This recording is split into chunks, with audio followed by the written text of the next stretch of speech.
오늘 하나님께서 우리에게 주시는 말씀은 사사기 1장 1절에서 10절 말씀입니다. 말씀은 제가 읽겠습니다. 여호수아가 죽은 뒤에 이스라엘 자손이 주님께 여쭈었다. 우리 가운데 어느 지파가 먼저 올라가서 가나안 사람과 싸워야 합니까? 주님께서 대답하셨다. 유다 지파가 먼저 올라가거라. 내가 그 땅을 유다 지파의 손에 넘겨주었다.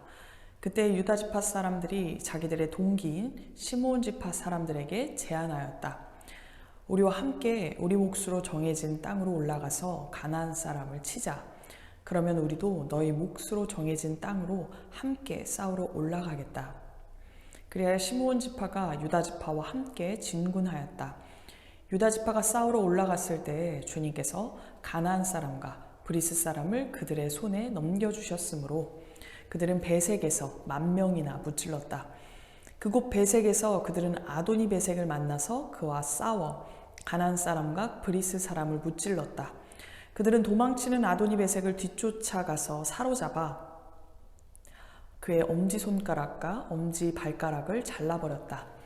그러자 아도니 베색은 내가 70명이나 되는 왕들의 엄지손가락과 엄지발가락을 잘라내고 나의 식탁 밑에서 부스러기를 주어서 먹게 하였더니 하나님이 내가 한 그대로 나에게 갚으시는구나 하고 탄식하였다. 그는 예루살렘으로 끌려가서 거기에서 죽었다. 유다 자손이 예루살렘을 치고 점령하여 그곳 주민을 칼로 죽이고 그 성을 불태웠다. 그 다음에 유다 자손은 산간지방과 네겝지방과 낮은 지대로 내려가서 거기에 사는 가나안 사람과 싸웠다. 또 유다 자손은 헤브론에 사는 가나안 사람을 쳤다. 헤브론은 전에 기랏 아르바라고 불리던 곳이다. 거기에서 그들은 세세와 아히만과 달메를 무찔렀다. 아멘. 오늘 본문은 사사기 초기 여호수아서와 연결되어 있습니다. 사사기 전체의 서론으로서 당시 시대 상황을 잘 설명해주고 있습니다. 이스라엘은 가나안 땅에 돌아와서 여호수아의 지휘 아래 주된 전략적 거점들을 점령했습니다. 그렇지만 아직도 남은 주변 지역들을 확장해 가야 했습니다. 그런 와중에 여호수아가 죽게 되었습니다.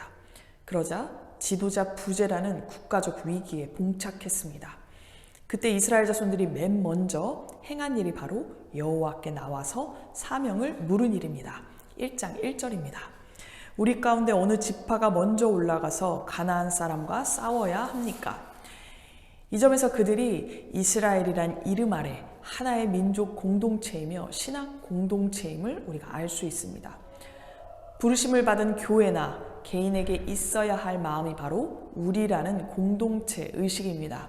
그리고 그 다음은 어떻게 됐을까요? 2절과 3절입니다.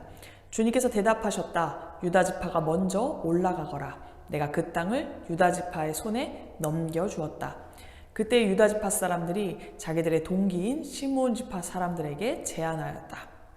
유다 지파는 먼저 올라가라는 여호와의 지시를 행동으로 옮기기 전에 시므온 지파와 먼저 협약을 맺는 일부터 시작했습니다. 이 협약은 하나님과 인간이 행하는 방법의 차이가 있음을 우리에게 보여주고 있는 것입니다. 눈에 오른 대로 하나님의 시선과 백성들이 향한 시선의 간격이 점차 차츰 커져가고 있었습니다. 여호와를 버리고 이방신을 쫓게 된 가장 큰 이유는 백성들의 시선이 하나님에게서 본인으로 옮겨졌다, 변화되었다는 것입니다. 빨간 안경을 쓰면 세상이 빨갛게 보이고 파란 안경을 쓰면 세상은 파랗게 보입니다. 하나님의 안경을 쓰면 하나님의 눈으로 볼 수밖에 없습니다. 세상의 안경을 쓰면 인간적으로 행하기 마련입니다. 마음을 새롭게 함으로 변화를 받아. 로마서 12장 2절 말씀입니다. 이 말씀과 같이 참된 성도는 여호와의 시선으로 세상을 바라보고 가나안화 되어버린 세상의 안경을 쓰고 살아가는 사람들에게 예수 그리스도의 복음을 전하는 것입니다.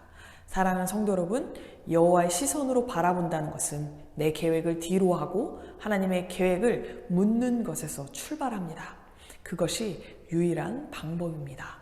다 같이 기도하시겠습니다. 사랑의 하나님, 오늘 말씀과 같이 행동하기 전에 먼저 하나님께 기도하며 인도하심을 구하는 삶이 되기를 기도합니다. 우리를 가장 잘 아시고 도우시는 하나님을 온전히 신뢰함으로 나아가기를 소망합니다. 예수님 이름으로 기도합니다. 아멘. 신앙의 첫걸음은 묻는 것에서부터 시작합니다. 하나님께 먼저 묻고 그 뜻을 따랐던 이스라엘은 곧 첫 마음을 잃어버리고 본인이 옳은 대로 생각하고 행동합니다. 하나님의 시선을 잃어버린 자의 결과는 우리요 한마음이었던 신앙 공동체의 분열을 가져옵니다. 공동체의 분열만이 아니라 하나님과의 단절로 이어집니다. 여러분들도 이스라엘 백성과 같이 눈에 옳은 대로 내 소견대로 선택하고 행동했던 적 있으실 것입니다. 그때가 언제였나요? 여러분의 삶에 어떤 결과를 그때 가지고 오셨나요? 오늘 하루 하나님의 시선으로 하나님께 묻는 연습을 해보시기 바랍니다. 선택하기 어려운 순간이 찾아올 때마다 사사기 말씀을 떠올리시고 오늘도 세상에서 승리하시는 저와 여러분 되기를 간절히 소망합니다.